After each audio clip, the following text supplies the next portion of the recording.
Dennis O'Rourke. Chairman, I, like other speakers, am also very pleased actually with the outcome of the discussions on this bill.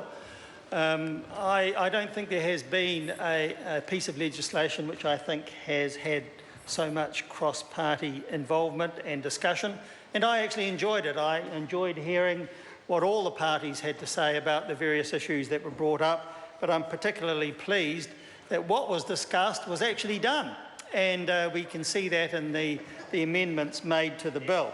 So since the first reading, a lot of progress has been made, and it's given me and New Zealand First a lot of confidence in this legislation.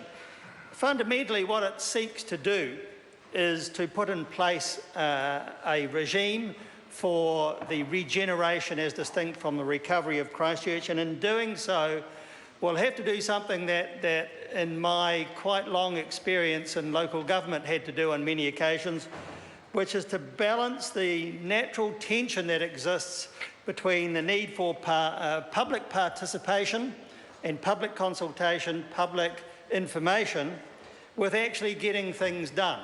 Because you can go on consulting and involving people forever, and some of that is of great value, some of it is of not so much value.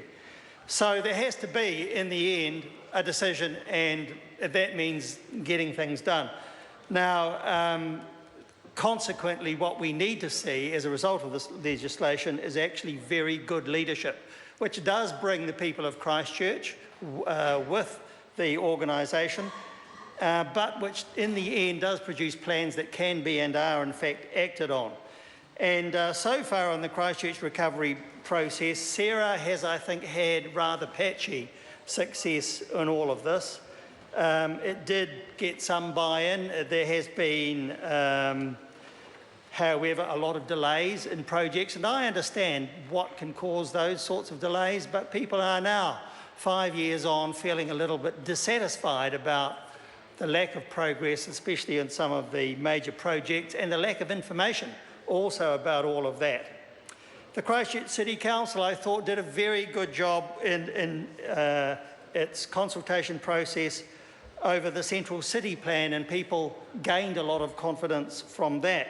However, I would have to say you don't get the same feeling in some of the suburbs of Christchurch, especially those in the east, where there has been not much demonstrable progress in rebuilding both the streets and the public areas, and also the communities themselves, and there's a long way to go there. So that's something that Regenerate Christchurch is really going to have to concentrate on. But Mr. Chairman, I have a lot of faith in this concept of Regenerate Christchurch, because it does include people, local people, as well as those who will be representing the Crown, and that's necessary too. And there is now in the bill, as Eugenie Sage said, much better provisions for public information, for transparency, and for the participation of the public in making plans, but more particularly the collaboration of the councils who will be involved, as well as the Crown itself. So for those reasons, as I said, and especially in my second reading speech, I now have a lot of confidence in the bill with its ability for Regenerate Christchurch to provide the leadership that is necessary to consult, to respond, to be transparent, and in the end, it must actually get things done.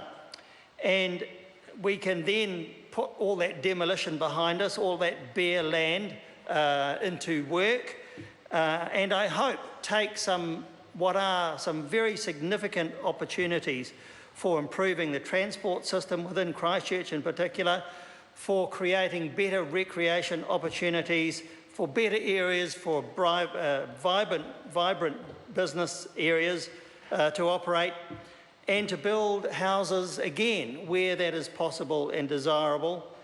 And in doing so, there is obviously going to also have to be a balance between the magnitude of the sale of what was residential land, so that the Crown can recoup some of its investment, but also putting significant areas aside for recreation and creating, where possible, Mr. Chairman, Dennis O'Rourke.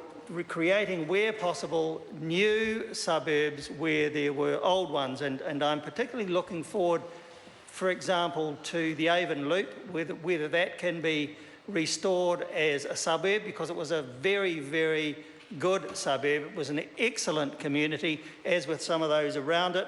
It's my hope that that might be restored as a community with houses, and as there were in the past, parks and recreational opportunities. And there will be some other areas as well. I don't know whether that's possible for technical reasons, but I hope it is.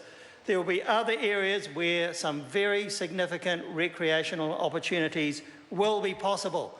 And if we don't take this opportunity as a government and as a city to actually build those opportunities, the opportunity may never come again. So, Mr. Chairman, those are my preliminary comments on this. They are founded on high expectations, which reflects the expectations of the people of Christchurch themselves, but a high degree of confidence in the structure which is being set up in this bill to achieve those objectives. Now, I'll have more to say in other parts of the bill about some of the problems that I think may still be there, but overall, and especially with regard to the institution which will be Regenerate Christchurch, with the collaboration of all the strategic partners which will be involved, I think it's going to be a success, and I'm very optimistic about it. Chris Wha'awhoi.